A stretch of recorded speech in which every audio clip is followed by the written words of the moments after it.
दोस्तों, एक जवान लड़का और एक जवान लड़की अगर एक कमरे में बंद कर दिए जाएं, दोनों सुंदर हों और दोनों जवान हों, अभी नई उम्र के हों, तो आखिरकार क्या होगा? जब एक पेट्रोल और आग को आपस में मिलाया जाएगा तो आप समझ सकते हैं क्या होगा। उसमें चिंगारी तो फूटनी ही है।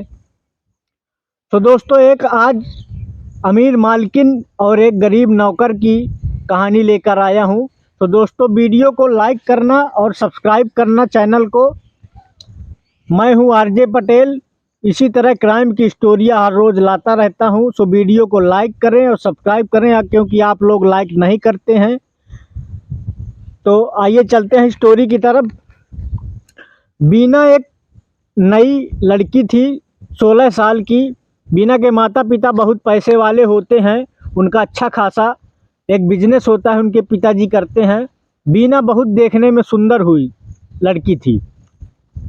बीना की पढ़ाई चल रही थी। बीना के शरीर में तरह तरह के निखार आ रहे थे, क्योंकि बीना उस जवानी के मोड़ में जा रही थी जहां से उसकी शुरुआत हो रही थी। बीना धीरे धीरे 17 वर्ष की होने लगी। अब बीना की जवानी, उसका बदन निखरता ही जा रहा था।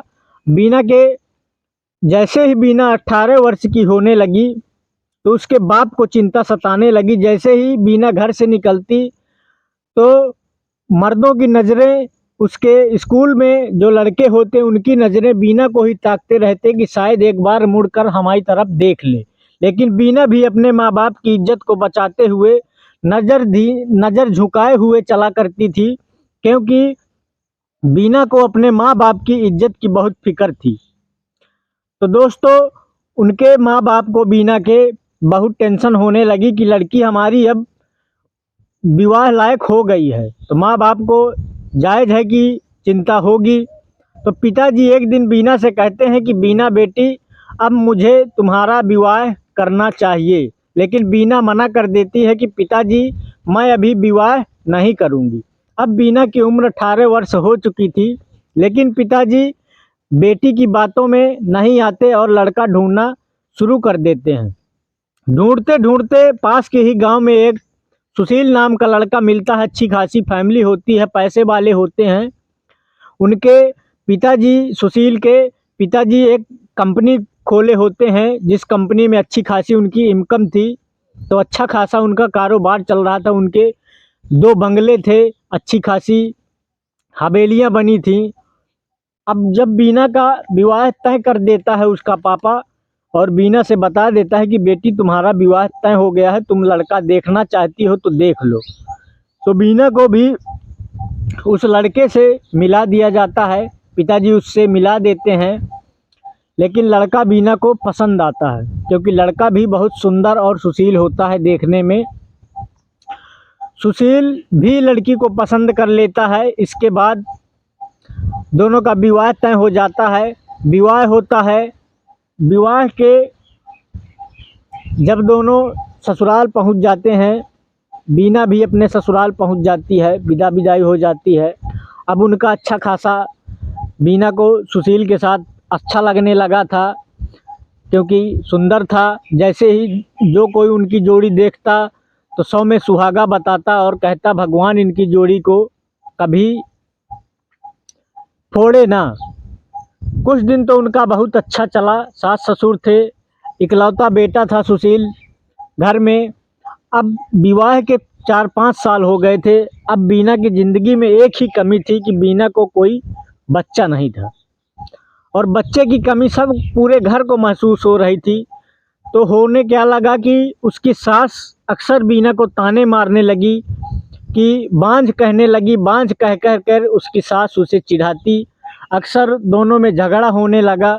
जब झगड़ा होने लगा तो एक दिन सुशील को जब पता चला तो सुशील ने माँ से कहा, माँ, अगर हमारी किस्मत में बच्चा नहीं है तो हम क्या करें? अगर हमारी किस्मत में बच्चा होगा तो हम दोनों भरपूर प्रयास कर रहे हैं, आप टेंशन ना लीजिए। अगर हमें भगवान ने बच्चा देना होगा तो देगा ज़रूर। लेकिन माँ की समझ में नहीं आता। ये कहानी रोज़ रोज़ की हो गई थी। रोज़ रोज़ की किचकिच सुशील को पसंद नहीं आती।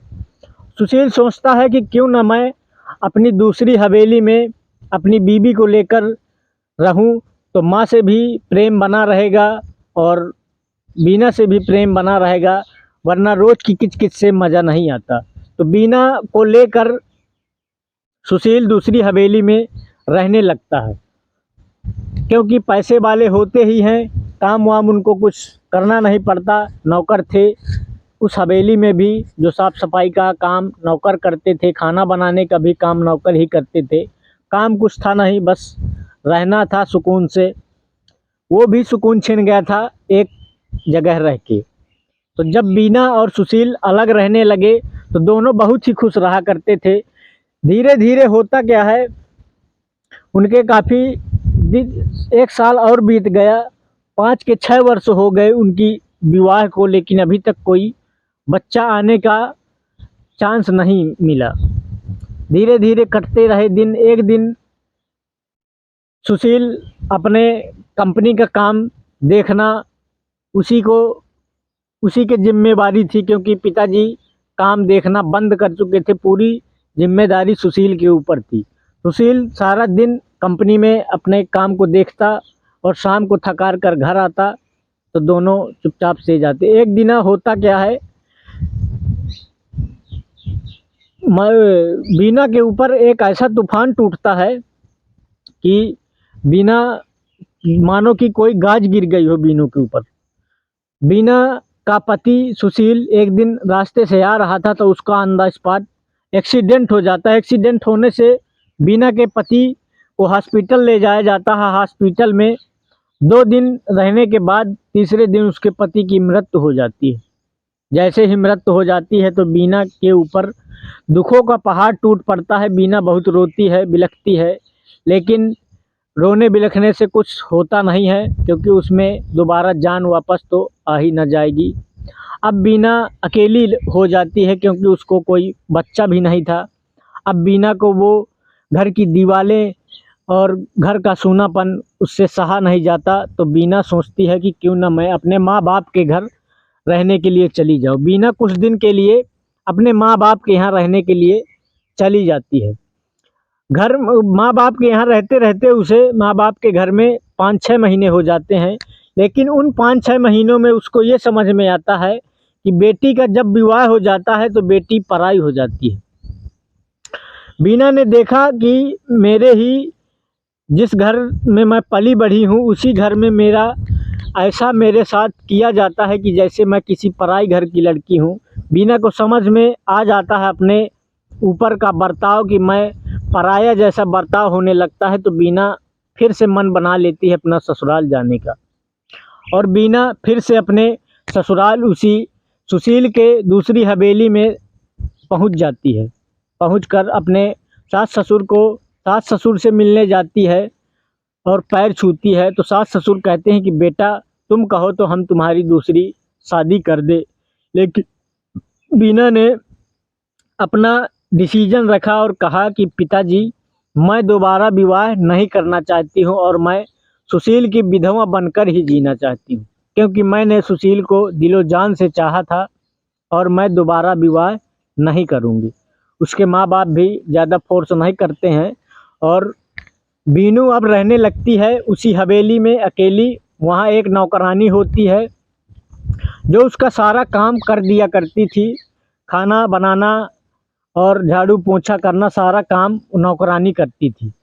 धीरे धीरे यूं ही एक दिन होता गया है कि नौकरानी की अचानक से तबीयत खराब हो जाती है। तो नौकरानी कहती है कि मालकिन मेरी तबीयत खराब है और मैं गांव जाना चाहती हूँ, क्योंकि मेरा यहाँ सही नहीं हो रहा। मैंने बहुत दवा करा ली, अब मैं अपने गांव जाना चाहती हूँ। मेरी माँ बाप ने भी मुझे बुलाया है और मेरी शादी तय हो गई है, तो मैं वहीं विवाह करूँगी। अब हो सकता है कि मैं आपके यहाँ काम करने ना आ सकूँ। तो बीना परेशान हो जाती है कि आखिर अगर तुम चली जाओगी तो मेरा अकेले यहाँ क्या होगा, वैसे भी मैं अकेली हूँ। तो बीना से कहती है कि तुम कहो तो मैं तुम्हारा इलाज यहीं करा दूँ।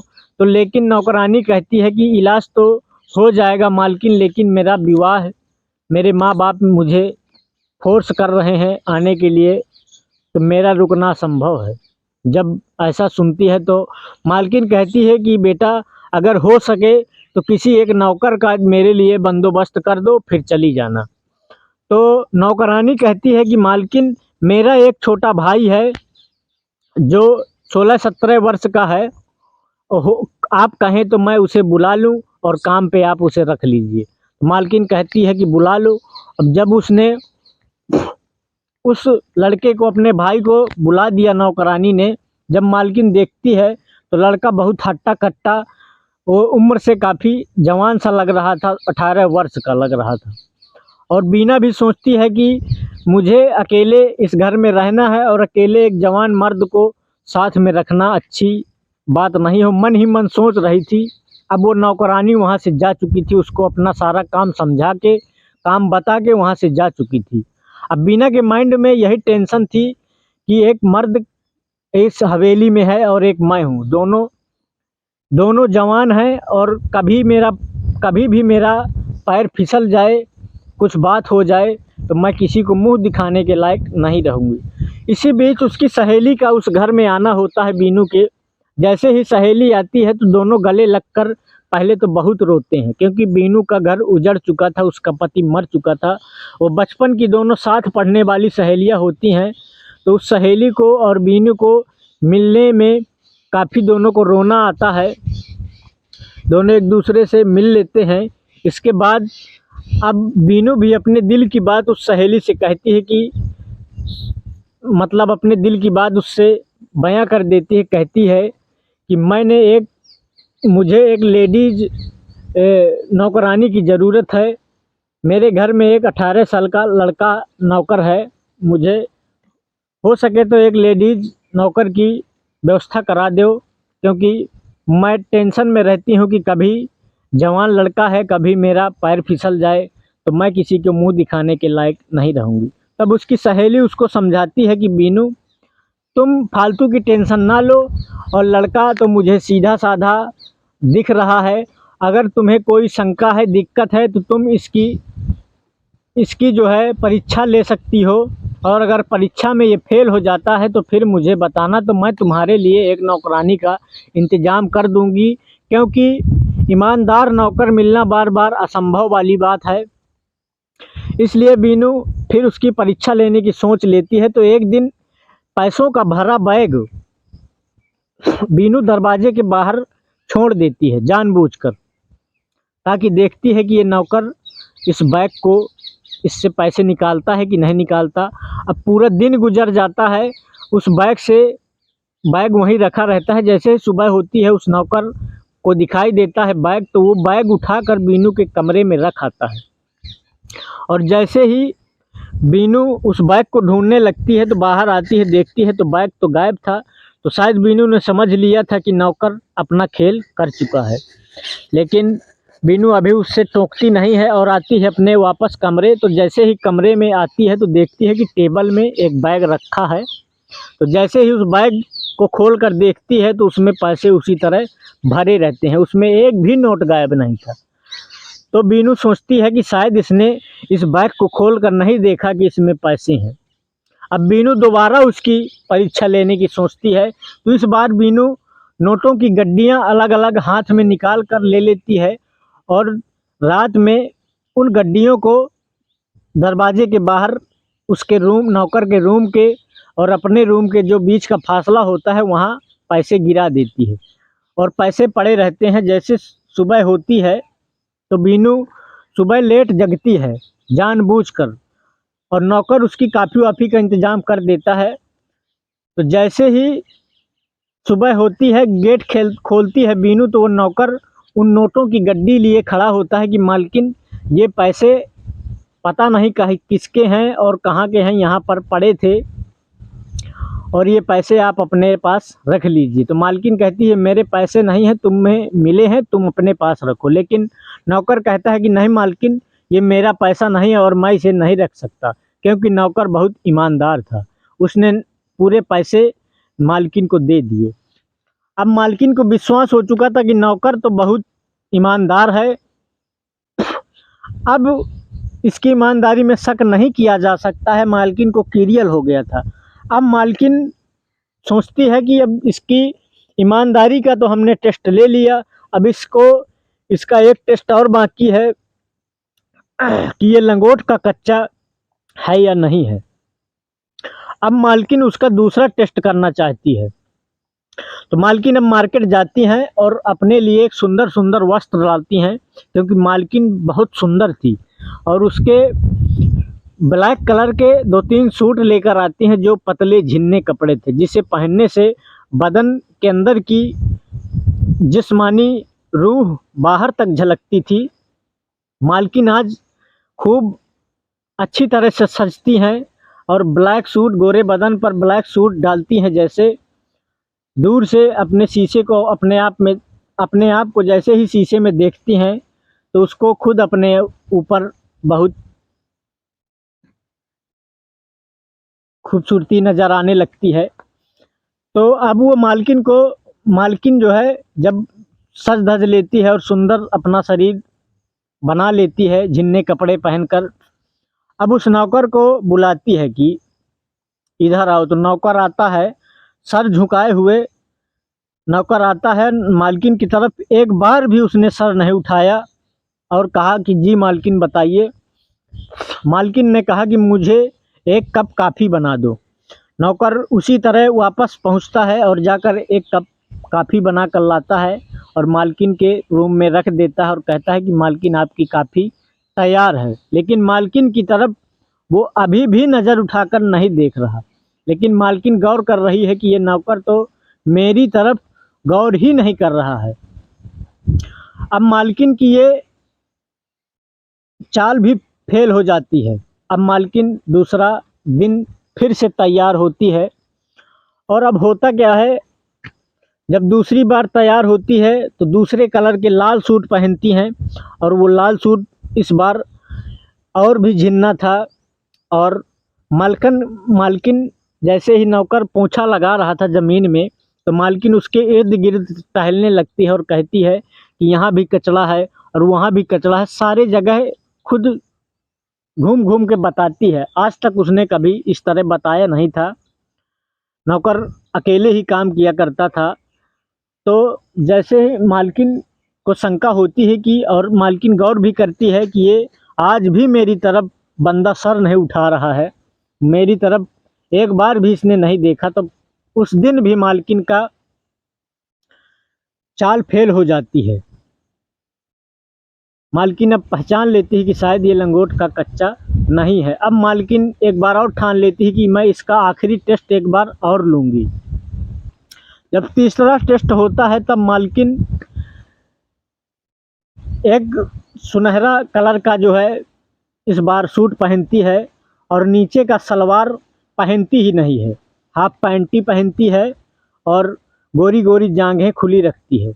गोरी जांघें और ऊपर का कुछ पैकअपदार वो बनवा कर लाती हैं कि ऊपर का बदन खुला रहे, मतलब खुला ना रहे, ढका रहे, झिन्ना झलकता रहे। अब रात के 12 बज जाते हैं, नौकर अपने कमरे में सो रहा होता है। मालकिन अचानक से उसके टेस्ट के लिए वहाँ से जगती हैं और उसके रूम में आती हैं, खटखटाती हैं। तो नौकर जगता है, पूछता है जी मालकिन ऐसी क्या आन पड़ी कि आप रात में मुझे जगा रही हैं। मालकिन बोलती है कि मेरा सर दर्द कर रहा है और मुझे तुम हो सके तो एक काफ़ी बना दो। नौकर किचन में जाता है। धीरे धीरे मालकिन भी उसके पीछे पीछे किचन पहुंच जाती हैं और पीछे को हाथ करके दीवार में टिक कर मालकिन खड़ी हो जाती है। नौकर जो है काफ़ी बनाने लगता है। काफ़ी बन जाती है। मालकिन को काफ़ी, नौकर मालकिन की बदन की तरफ एक बार भी नहीं देखता है। और अब इसके बाद मालकिन कहने लगती है, बेड में लेट जाती है और कहती है कि मेरा सर दबा दो। तब नौकर को बहुत गुस्सा आता है और कहता है कि मालकिन ये आप जो मेरे ऊपर कहर ढा रही हैं, तो इससे नौकर बहुत नाराज़ हो जाता है, क्योंकि आप मुझे जैसे अपना बदन दिखाती हैं ना, तो ये ऐसे बदन मैंने बहुत देखे। मैं एक जवान लड़का हूँ, मगर अगर आपके ऊपर अटैक कर दूंगा तो आप जो है मेरा क्या कर लेंगी। आप मेरे साथ बहुत गलत कर रही। मैं एक शरीफ ख़ानदान का लड़का हूँ। और मालकिन को बहुत खरी खोटी सुनाता है। मैं कहता है कि मैं इन सब कामों को पाप समझता हूँ। तो मालकिन की आंखें खुल जाती हैं और सोचने लगती है कि वाकई में सच में मैंने इसके साथ गलत किया है, और उसको अपनी गलती का एहसास हो जाता है और नौकर से माफ़ी मांगती है। और नौकर तुरंत ही उसका काम कह देता है कि मालकिन, मैं आपका काम छोड़ रहा हूँ, मुझे ऐसे काम की ज़रूरत नहीं है और मैं जा रहा हूँ अपने गांव। और जैसे ही सुबह होती है वो अपने गांव चला जाता है। तो दोस्तों, एक मालिक और नौकर की रिश्ते को कैसे उस नौकर ने सच्चा रखा और अपनी ईमानदारी का परिचय उसने दिया। तो दोस्तों, मेरे स्टोरी अगर पसंद आई हो तो वीडियो को लाइक कर देना, सब्सक्राइब कर देना। मेरा हाथ जोड़कर आप लोगों से विनम्र निवेदन है कि वीडियो को लाइक ज़रूर करें। तो दोस्तों, जय हिंद, जय भारत, जय श्री राम। आप सबको